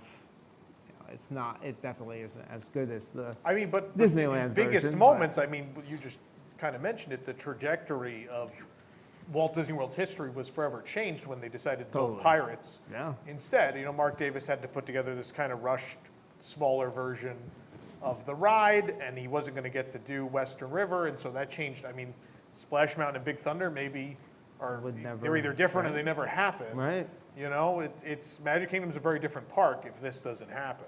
Yeah. I get the place on the list. Like, it's important for the resort, but it's not the first, nor is it the best version of it. We know where the best version is. But at the same time, it might be the most popular ride at Walt Disney World, right? In terms of how many rides have served more people than Pirates of the Caribbean? It's a must ride. Everybody goes on it every time you go. Everybody I'm knows sure what the it Haunted is. Mansion is in the race, right? But I think almost everybody who's been to Walt Disney World has ridden that ride. More people can technically ride Pirates of the Caribbean in a day than Haunted Mansion, and over almost 50 years, I'm probably right. Way more people have probably been on Pirates than maybe anything at Disney. Yeah, I mean, I think maybe it might be other than the transportation, probably the most, served the most guests in Walt Disney World history. And it's like one of the things that, like, if you don't really know that much about Disney World, like, the castle, the monorail, and Pirates of the Caribbean is there. You used to know the train, but There's a train? yeah. What's a train? You don't realize how much that train means to the public until it's gone. Yeah. Because people, it's amazing. People from foreign countries used to visit. We used to hear from, the cast members that worked there, they'd be like, yeah, you wouldn't believe how many foreign guests come and ask, because that's the only thing they know, is they've seen imagery of that castle and the monorail and the train. Like, those are the things they've seen. No. Not even Pirates and Mansion and Small No. World, that train. But. Those European guests, that's just a pronunciation. We think, where's Tron? It's not where's train. It's where's Tron. Yeah. I love Pirates, even if it is the worst one they ever built. It's our Pirates. And it's very important and very special in its own way. Anyway. All right, let's move on. Number 41. SpectroMagic debuts. SpectroMagic was a nighttime parade presented at the Magic Kingdom. It was introduced in 1991 as part of the park's 20th anniversary celebration. How novel, a nighttime parade for an anniversary. Replacing the Main Street Electrical Parade, put a big-ass asterisk next to that. The parade was about Mickey Mouse, along with the SpectroMagic Spectromen, who together create the power of SpectroMagic. After the first part of the parade with Mickey Mouse and the SpectroMagic Spectromen, the parade progressed through 5 different themes, which were the worlds of music from Silly Symphonies, the wonder of Sleeping Beauty's garden, the fantasy of Little Mermaid's ocean, the imagination of Fantasia, and the world of dreams in a grand Disney cavalcade. If you just told that to me, I'd say that sounds ridiculous. I don't want to watch that. See, I'd be the opposite. I'd be like, that sounds ridiculous. I need to see that. But you think What it's is gonna be a this mess, drug-induced right? fever dream you've just mentioned? I need to see it. I said this on Park Center the other day. I went to SpectroMagic, not the day that it opened, but the first weekend, right? After years of therapy, I don't remember what the characters were doing and what they look like anymore. But the soundtrack is indelible. That is, that's a Disney nighttime parade. And that is something that we really need to get back. Not this parade, but we need that nighttime, that vibe and that feeling, on Main Street for the parade. And Spectro is the gold standard for this. There are some things that kind of grow on you over time. Right. This, I just felt deeply about the first time. Like I wanted more of it. I wanted to see it again as soon as possible. I'm not a big parade fan, and I never have been, but this parade really meant something to me, and you know, I think these nighttime parades become the soundtrack of your park experience at night. You just hear them day in and day out for so long, they become part of it. And it's, I mean, kind of the same reason I guess I miss Illuminations, but this is in the same ballpark. It is, and I'd be hard to pick a favorite nighttime you know, experience at a Disney park, and it's between those two. But I mean, this one is right there, and it is because of the music. It really is. It's more because of the music than anything else, I think, because the music is what stays with me over time. I think it was like the combination, right? That score is fantastic. But like when you see that score in rhythm to the pig grabs the paintbrush, and then all the floats change color, go from black and white to color, like that was unbelievable. But I didn't have to go watch it. I could just walk around the Magic Kingdom while it was happening and listening to it and still feel at home, still feel good. I didn't even need to watch it all the time to enjoy the experience of being in the park while it was happening. Well, I think the problem with the nighttime shows now is, and we've heard it time and time again from people, you know, Don Dorsey was obviously just here, and we saw Harmonious, and in the end he's like, yeah, the infrastructure is really cool, but it has no heart, it has no story, like you don't feel anything watching this show. And that's the problem, is I think the nighttime shows used to feel something. They're this kiss goodnight, they're this emotional thing at the end of a really meaningful day. You have this awe-inspiring, emotional thing to cap off the day, and that's what Wishes and SpectroMagic and Happily Ever After and World of Color at Disneyland, if you want to Reflections go of over Earth, there. World of Color, all of those things captured that. And now the nighttime shows are just like, they feel like these clip shows with pyro, and I don't feel anything at the end of the day. It doesn't feel like it's capped my day. It just feels like I've watched a promotional video at the end of my day. Yeah. I don't know. It's not the same. No, you're right.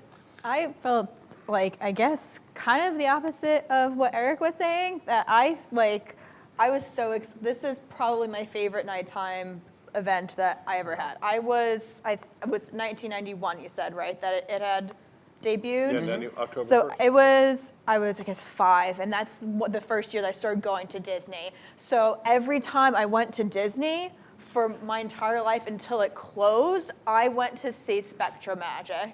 And that was a thing that we would, as a family, if we had an extra day, or if we had like a park hopper, we would make sure, oh good, let's go at night to see SpectroMagic. And our plans, part of them would revolve around being able to go see SpectroMagic. Yeah. And I love actually seeing it. I love the guys with the masks. I remember all of the movements with the trumpets and everything and the horns. I remember everything because it's so well done. Everything is so well synchronized. It sucks you in, and you feel emotionally connected to both the parade, the music, and how it encompasses your entire day. Your entire experience is right there in front of you. And it's like, oh man, this is the perfect way to end my trip, my day, etc. I still think up to this day, there's nothing as magical as a nighttime parade, no matter which one it is. But then there's some that stick out, and I'm just afraid that we're going down a path where we're gonna end up like Pleasure Island, where we're gonna go down the line. It's not gonna have, we're not gonna see a nighttime parade for so long that people are just gonna forget about it and just don't ask about it. We're not in a time anymore like Pirates, where fans are gonna say, we need Pirates, and then push it, and Disney saying like, okay, we'll give you what you want. Yeah. They won't even give us parking trams. We're going to get a parade. But even the floats they have, and it's just, they even don't Disneyland. Disneyland's in possession of 2 of them. Yeah. And won't run either. Even before COVID, it was like a seasonal thing. They'd be like, oh, numbers are a little soft. Bust out, paint the night. You know, it's a shame. And even then, like, no offense, I like Paint the Night. But if you watch Paint the Night up against Tokyo Disneyland Electrical Parade, Dreamlight, SpectroMagic, Fan Illusion, even the chopped down version of Fan Illusion from Paris, it's shorter, it's way less performers. It's not, like, Paint the Night's good. It's not great. The older stuff is Fan Illusion, Spectro, all of those, even Electric Brain. They're very, very good. They're great. They're excellent. And Paint the Night's solid, but that's, you know, we keep kind of diluting, right? We keep diluting the brand. And so we go from this amp up, right? We start with Electrical Parade. In the 90s, the company still cares to the point where they're like, we have to do Electrical Parade. We got to do it bigger and better than ever before. And so they do Spectro and Fan Illusion and Dreamlights. And then in this era, it's just been like, all right, Spectro's kind of old. Disneyland doesn't want Electrical Parade anymore. Let's roll that back in for a couple years. And they do that for a couple years. Disneyland asks for it back, and Disney World's just kind of like, well, I guess we don't have a nighttime parade anymore. All right, moving on. No. And that's right. And even Disneyland doesn't, like, they did it, but they don't even want to run it. So I think it's just, they don't want to spend the money on the performers. They don't want to spend the money on the crowd control. They've decided we don't want this headache of having to do a nighttime parade anymore. We're going to see if we can get away with not doing it. Unfortunately, they're kind of getting away with it, right? Of course they can. Sure. Yeah. Park's too crowded without But it. we know. Yeah. That's I mean, the sad thing. Right now, we don't even have a daytime parade, so let's. That's true. We don't have a daytime parade. Although, Tokyo, I don't know, I couldn't move 10 feet on Sunday without a parade jumping in front of me coming down the road. Those cavalcades run pretty often. Yeah. It's like every 15 minutes. Well, I like the way you described it. It's like it's like one long parade with a bunch of long breaks. Especially when they start running them close to each other around near 5 o'clock towards the end. They just start running them in sequence. It is kind of just like the daytime parade. It's like, just bring back Festival of Fantasy. Right. Well, we are. I mean, we're getting the Christmas parade, right? Although it's supposed to be a shortened version. We're getting the Christmas parade for the Christmas parties. Yeah. So we'll see what happens. But I will say this, like SpectroMagic, I know everyone knows how I'm with Movie Ride and Figment and those things, but my absolute favorite thing in all my years of going to Disney World is SpectroMagic. I don't miss anything as much as I miss that, to the point where I can't even listen to the soundtrack. Like, the soundtrack makes me very sad, so I don't even listen to it anymore, because I'm like, nope, it's gonna make me sad. I can't listen to this music now. I'll never forget that what was it, June 4th, whatever it was, 2010, when they're like, oh, it's going away temporarily for the Main Street Electrical Parade. I remember going that last night, and we had the spot right by the gate where it comes out on Main Street, and I was like, I'm gonna follow it all the way out. This is my parade. I'm following this all the way out. We went all the way to Frontierland, and I remember watching that last float go, because you could see through the trees. I don't think Golden Oak was there yet, so the trees behind it hadn't grown in yet. And you could see it like leave the park. I remember watching the trees and being like, I have a bad feeling that this is not coming back. And it actually wasn't their intent. They just left it outside, and it rotted, and then they could never bring it back, which I think is the saddest end of any offering in the history of the Disney parks. It's never happened to anything else. Like, the other things went seasonal and then just kind of faded away. SpectroMagic literally was still packing them in, and then they just left it outside, and it could never come back because of Is that what we're hoping happens with the Harmonious barges? Just leave them in the lagoon, and I assume that's going to happen with them. They're just going to deteriorate. They'll sink into They'll the still run the lagoon. show. I just see it's like 20 years from now on this show, just being like, yeah, the barges are still down there. There's moss growing on them. Anyway. The earth is reclaiming them. Oh. Sea turtles live in Yeah, them. yeah. That turtle that's Yeah, by their Odyssey habitats makes a home now. in there. Yeah, I love it. Yeah, anyway. All right, well, thank you. Thank you, illustrious panel. We're going to be back with... Tom, what? I'm sorry I have to interrupt. We've been getting a lot of super chats with only one big message. Is to wish Rosita a very happy birthday. Happy birthday, Rosita. Rosita's in our studio audience tonight.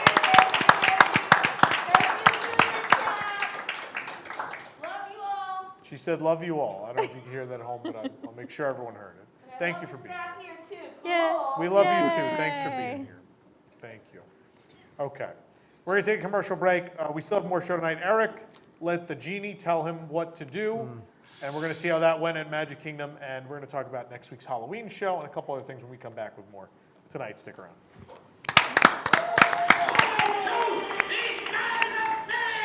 Incoming Missouri at 5 o'clock. Dive, dive.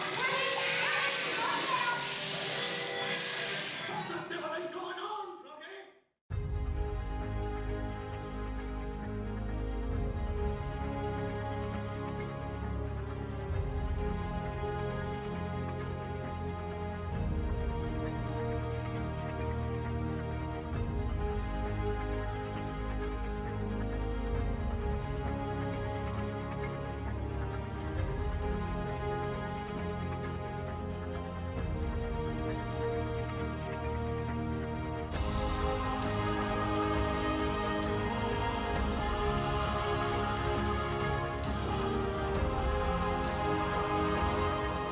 WDWNT presents Timekeeping, a year-by-year journey through the history of the vacation kingdom of the world.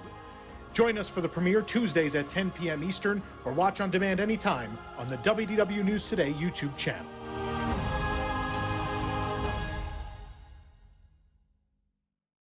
Back by unpopular demand, it's Ride Rehab Watches exclusive to Wings. Join us every other Friday at 9 p.m. for new episodes.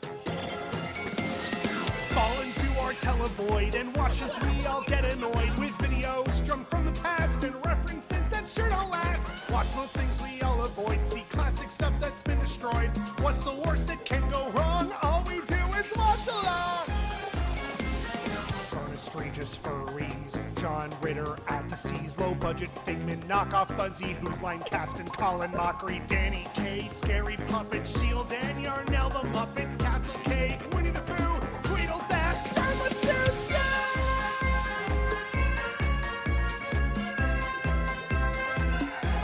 What's the worst that can go wrong? All we do is watch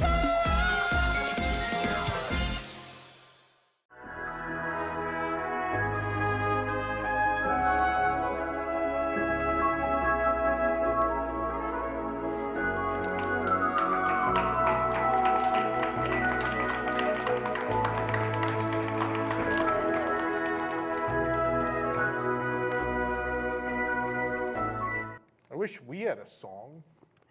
We don't have a song. Cue the music. There's no notes. No.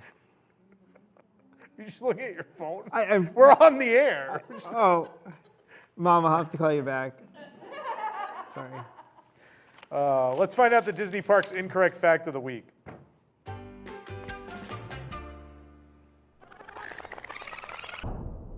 We only got 2 hours to finish these cakes, and Disney does everything on time. Disney does everything on time. Disney does everything on time.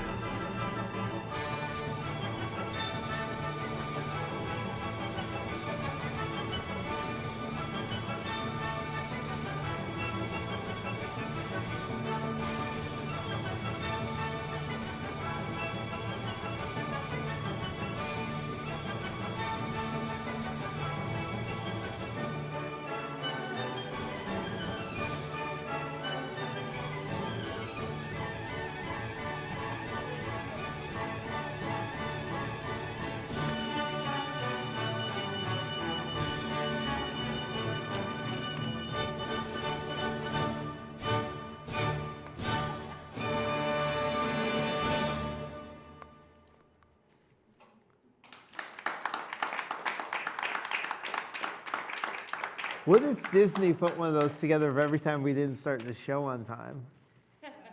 No one said we do everything on That is- time. that is true. That is- No one made that incorrect fact. We've never Yeah. claimed that. No, Yeah. not at all. That's fair. Not at all. Let's talk about what's coming up here on the show the next few weeks. Obviously, next week is our Fairly Scary Halloween party, our annual tradition. It is a big, big, big show next week. The Tree Trail is back. Our Cornac the Magnificent's going to be here. Lots of cool stuff next week, including a special contest. Yes, it is our Are You Afraid of the Parks? Spooky short story contest. Yes. Tell people about how to enter. I will. All right. So it is a contest where you could win some core bucks if you submit the spookiest story. It's going to be voted on by members of our studio audience and cast members from WDWNT. For a chance to win, submit a short story to Halloween@WDWNT.com. Halloween@WDWNT.com. About something scary that happened in a Disney park. Characters and plot are all up to you, but the setting must be one or more of the Disney parks around the world. All stories must be 100 to 300 words. Anything shorter or longer will be disqualified. All stories must be submitted to Halloween@WDWNT.com by Monday, October 25th, 10 p.m. Eastern. So you have all weekend to write your spooky story. You have nothing better to do. Oh, yeah. So if you chill us to your bones, your story will be read on the air next week at our Please fairly... don't ever say that like that. scary- Because that chilled me to my bones. Hello. So there you go. 100 to 300 words. Keep it, nice and short. We're going to Any read. special subject line or anything? No, because everything sent to that email Okay. will be kind of filtered There into you the go. contest. So submit your story. Halloween@WDWNT.com. We'll look it over. Not every story that gets submitted will be read on the air. We will proof them for on-air consumption. We get a lot of content, submissions. just so in case, yes. So we'll pick the best ones to read on the air. We'll vote, and the winner will get a trick-or-treat bag full of core bucks. Yep. There you go. Yay. Also next week, costume contest. So if you're Yeah. coming in person next week, be sure to wear a good costume. I'm excited. It's my favorite one yet. Yeah.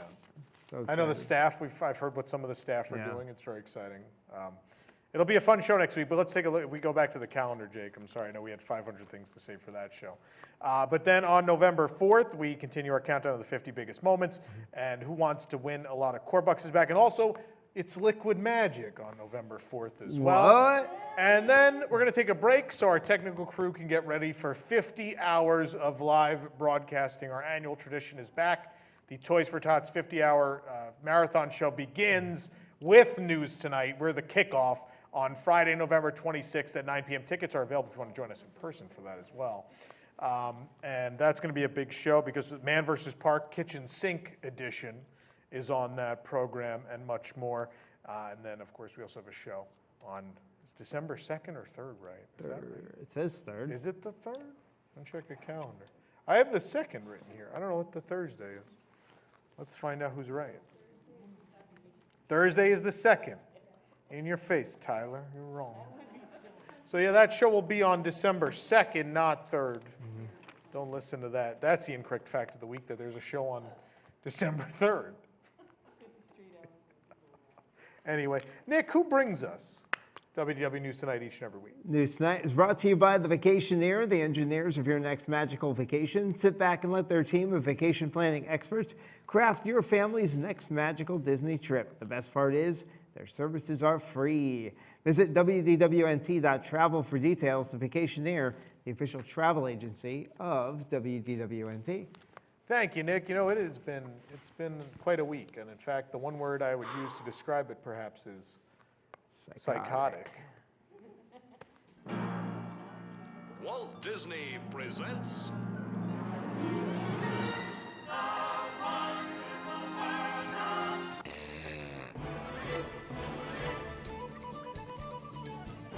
There were no fistfights this week, no. No? All right. So here's the first story, the systematic destruction of Walt Disney Imagineering, an article we wrote. It's been a popular one. Sean wrote, I'm no expert by any means, but I really have to wonder if Chapek isn't working for competition to destroy the Disney brand. Actually, he He's works cheap. for us, and we just needed someone to go in and like just completely mishandle the company for clicks. Love so it. we just need like the worst things to happen. It's That good is for business. Genius, Yep. genius. At Ron D. Adams wrote, maybe they could create and sell WDI merchandise to bring in more money. He would like that too. Yeah, that makes sense. Mickey's of Lake Nona. I I can't believe this update from Jay, because usually it's Walt, but apparently this time Marty Sklar must be rolling over in his grave. They take turns. Yeah, they take turns now. Walt's taking a break. Too much rolling. All right, next story. Walt Disney World files permit to reroute Floridian Way near Magic Kingdom. Darren wrote, the way Disney is going, it's probably to install toll booths. Yeah. The actual lightning lane. Yeah. It's a lane in the middle of the road. Pay an extra $15 for quicker, access to the parking lot. Yeah. Andres wrote, if you only reported real news, then maybe I would pay attention.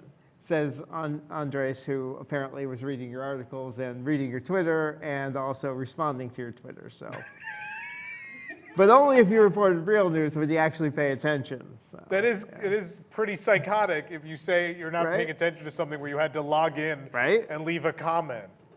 Mm-hmm. Yeah, you're an idiot. I have no patience for these people anymore. I'm sorry. All right. Bunch of morons. Bunch of morons. Next story, Tom, you caught guests yelling, worth it, as we cut in the 120-minute wait at Star Wars. They're in the video. They're behind me yelling, worth it. Rise of the Resistance with Lightning Lane. Tracy wrote, yeah, that's probably because Mommy and Daddy paid for it. Orlando Informer had Lightning Lane? What? Izzo wrote, I can sort of get behind paying for this, even though it still annoys me to do so. Yeah, fair. I get it. John wrote, the two-class system Walt envisioned for his parks. Yeah. A place where the lower class and the middle class can have fun together. Together, but separate. Not touching. Separated, but never mind. Separated. Nope. Yes. Okay. At Soda Man OG, I'd rather spend the $15 on an over-the-top milkshake at Beaches and Cream and be by the pool. Who wouldn't? If you're getting a milkshake at Beaches and Cream, you've done it wrong, by the way. You can get a kitchen sink, the No Way Jose. Get a milkshake at Beaches and Cream. But an over-the-top milkshake. No, that's a gimmick. You just want a No Way Jose. You don't want any of that other. Kitchen sink is not a gimmick. No. That one is, but No Way Jose. Right, I mean, fair. come on. That's fair. You wrote an article guide booking a Lightning Lane with Disney Genie Plus at Walt Disney World. CM Waters 789 wrote, step 1, delete the app. Step 2, go to Universal. Oh. Yeah, you want to go to Universal because they don't charge for Fast Pass. Love it. Joking, they do. Yeah. And then the story we've all been waiting for, the beloved bread replaced with pretzel rolls at Hollywood Brown Derby. I almost cried. Andrew wrote, Chapek, haven't you done enough? Joey wrote, I'd honestly be more upset if they got rid of the butter with the Himalayan pink salt. Yeah. Jacob replied, exactly. The bread was just a vessel to carry that fantastic butter. You're very wrong. It doesn't save the pretzel bread. It doesn't work.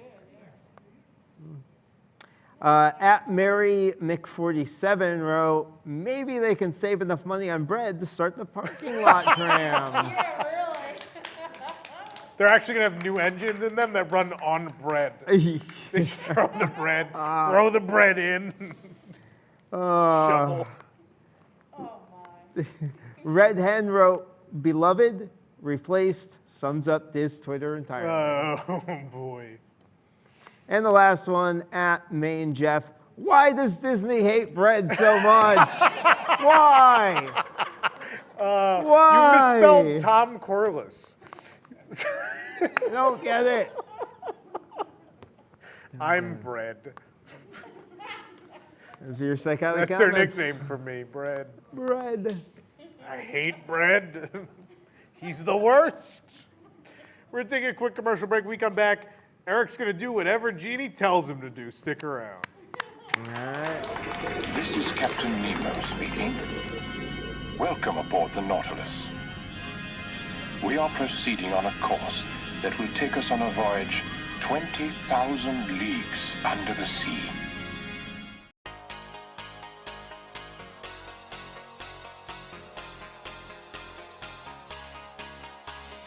Do you ever feel like a plastic bag drifting through the wind. Where am I gonna land? Do you ever feel so paper thin, like a house of cards, one blow from crashing? Do you ever feel like a fruit balloon, 6 feet in the air behind a bear going boom? Do you know that there's still a chance for you, 'cause there's some air in you. You just gotta land in a tree and let them see you're a banshee. Knock over your jet ski, 'cause baby you're a Disney kite. Come and show them what you're like. Make them go, oh, what? Why? As you shoot across the sky. Baby, you're a Disney kite. Come on, let your colors fly. Make them go, oh, you're gonna leave them all in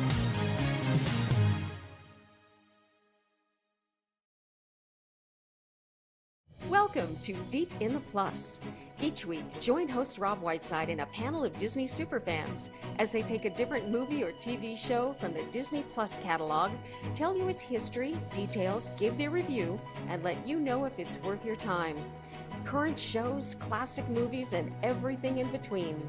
Watch Deep in the Plus live Tuesday nights at 9 Eastern for new episodes. Or catch Deep in the Plus anytime on YouTube at unplanneddowntime.com.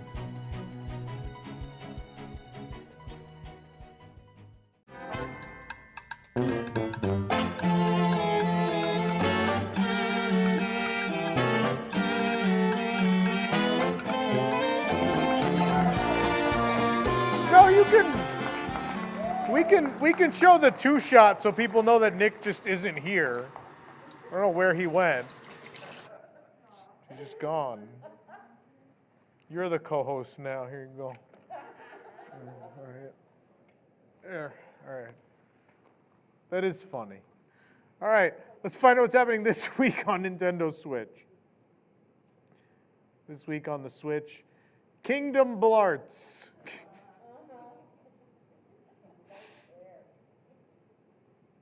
It's every Disney security guard looks like that. You know it at home. You know it's everyone. It's not actually what they look like, but you've seen this movie, so that's just what you picture is that they all look like. I know. All right. So Disney Genie launched this week. Obviously, we've had a lot of coverage on the site, but we covered a lot of Lightning Lane. We covered a lot of Genie Plus. We didn't really see what regular Genie does. Like what is, so that first class, of course Walt loved the 2-class system, but for that lower class, what does the Genie service do for them? Like this is the free service. Does it work? Is it going to help you with your day? Well, our own Eric Morton wanted to find out, and so he went to the Magic Kingdom and tried it out. Here's what happened. Hey, it's Eric from WDWNT. It's 12:30 p.m. on the first day of Disney, the Genie service. So I've never used it before. We're going to go through it. We are only going to do things that Genie tells us to do. No paid Lightning Lane stuff, no Genie Plus. Only what Genie tells us to do for us poor people out there. So come along with us. The Genie's telling us already that our first attraction is going to be the Mad Tea Party.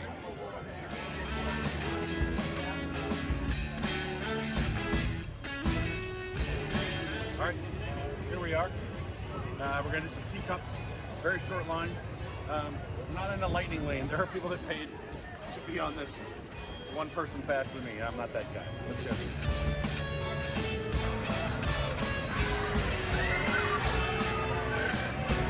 They ask you how you are, you just have to say that you're fine when you're not really fine, but you just can't get into it because they would never understand. My, what a lovely tea party.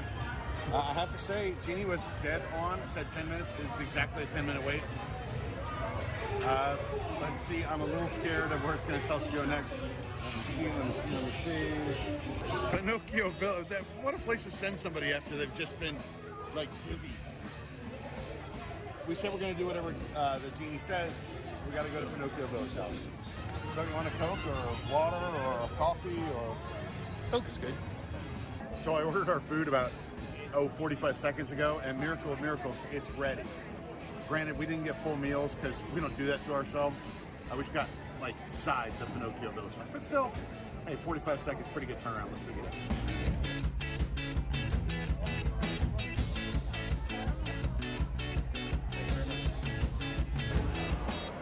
A couple notes here. We just got sides because Genie told us we had to eat here. Didn't tell us we had to eat their disgusting flatbreads. So neither of us is in the mood for that. I'm not gonna do it. Also of note, we're back off the Heinz, and we're back with the red gold ketchup. Red gold ketchup. This is interesting because Bob Chapek started off at Heinz, but he's from Indiana, which is where red gold ketchup is from. So who's winning in the Chapek ketchup battle? I don't know. Stay tuned for that one. The app keeps changing what it wants me to do. So since we sat down and ate those breadsticks, now it wants us to go to the Enchanted Tiki Room. It did say Splash. At one point it said Haunted Mansion. Right now it says Tiki Room is best bang for a buck. So let's go.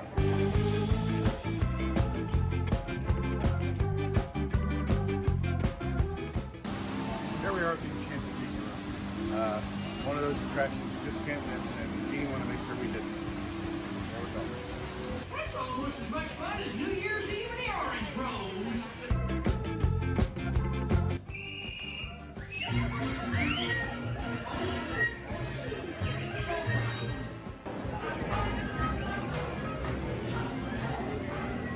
That show keeps getting shorter and shorter.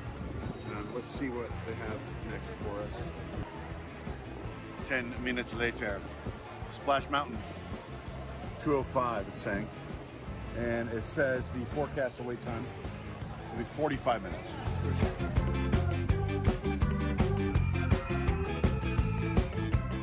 All right, so it's 55 minutes according to this, 45 according to the app, and it's 1:54. Let's check it out. A lot of excitement coming up after this. So far, it's reminding me to do all this stuff in disappearing ink. Stay tuned. It's 2:42. So our wait time was 48 minutes.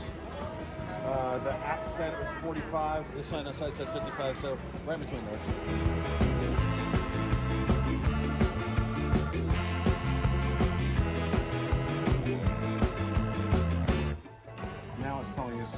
Pirates of the Caribbean, low wait time. It says at 3:25, it's 3:03 right now. The forecast wait time is 30 minutes on standby. What? So Genie says we go, we go.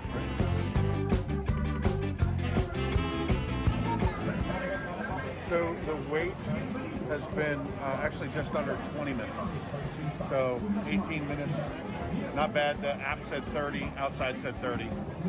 We're doing okay.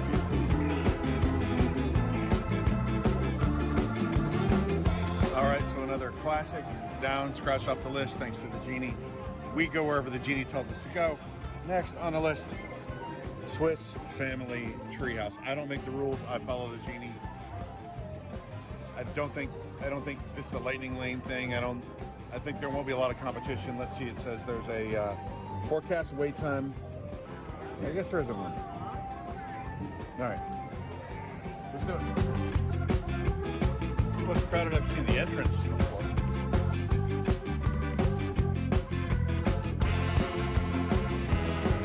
There you have it, Disney's newest resort. 400 DVC points a night. Minimum 3 nights a day. Let's see what's going on now. I did those two. It says Space Mountain next. We are an hour ahead of schedule. So we picked up a lot of time there. It says 4:40. Wait time is low.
Heinz at the Magic Kingdom now, so we might be a Red Gold Park now.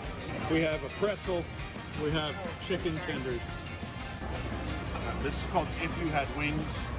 If You Had Wings was an attraction in Tomorrowland that closed in 1989, which I think is when they pulled these from the fryer. They're a little not great. But hey, come to Lunchy Pad anyway. All right, we're all done. This fellow's got a Prince Charming Regal Carousel. Another very exciting ride. You'll note that we are about a half hour ahead, 40 minutes ahead now, because it's saying 6:55. It's only 6:17 right now. I will say my one criticism of Genie so far, a lot of walking, a lot of sitting back and forth. This was sponsored by like Gold Bond, you know, some medicated powder. Find your chafing place with Gold Bond, or we can work on that. But there's a lot of walking that we have to do. But I've had a pleasant day so far. I can't criticize it too much, even though yeah, it's had me going on some pretty boring rides, I guess. You know, we're not all just living in the e-ticket lane today, but we still had a lot of good stuff so far. We got a couple big ones coming up too.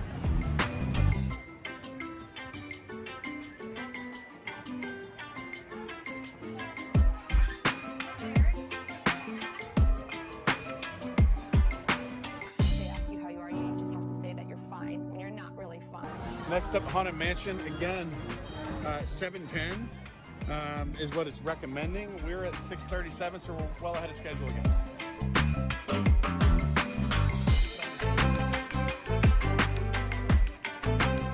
You should videotape that. Look at the lightning one. Oh, there's the lightning lane. That's the lightning lane. All right, so that was the biggest disparity we've seen in the actual wait time versus the post wait time. Posted was 55 minutes. Our wait time was 17 minutes.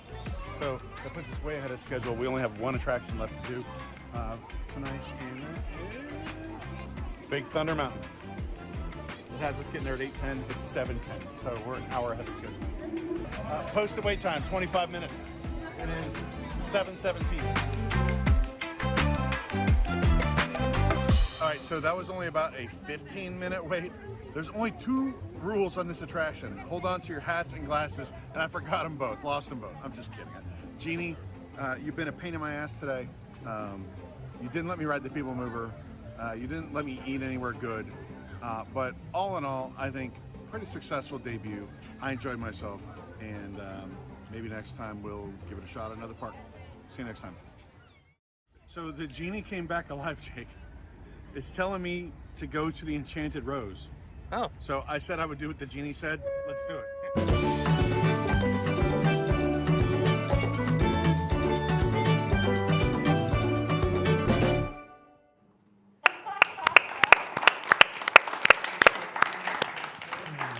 Oh, Eric. Poor Eric. We put him through everything. Made him ride a carousel and tea party and eat at the 2 worst restaurants. At least you're smart enough to just get sides at Village House. That worked out all right. Anyway, that's it. That's our show. We got to talk about something real quick, though. So Nick wasn't, they're laughing in the back already because the crew knows what happened, and people at home may know what happened. People in the audience don't know what happened. So Nick wasn't here when we came back. That's because Nick was in the restroom. Nick didn't turn off his microphone. And so you probably heard a few seconds of something at home. Yeah. Look, every time I turn off my mic when I go to the restroom, I forget to turn it on, and when I come back, and I get yelled at. So I was like, well, just leave it on. So I don't know if that is that going to turn off our monetization? He'll keep my mic off, and someone peed on stream. Might increase. I mean, they're both streaming. I mean, let's promote it. People. Some people are into that. R. Kelly, I think, is a Patreon member. Anyway. So yeah, that happened. More peeing on the post show, so Wigs members stick around. And remember, kids, show them your larboard side. Good night. It was a fitting one for tonight. Show them your larboard.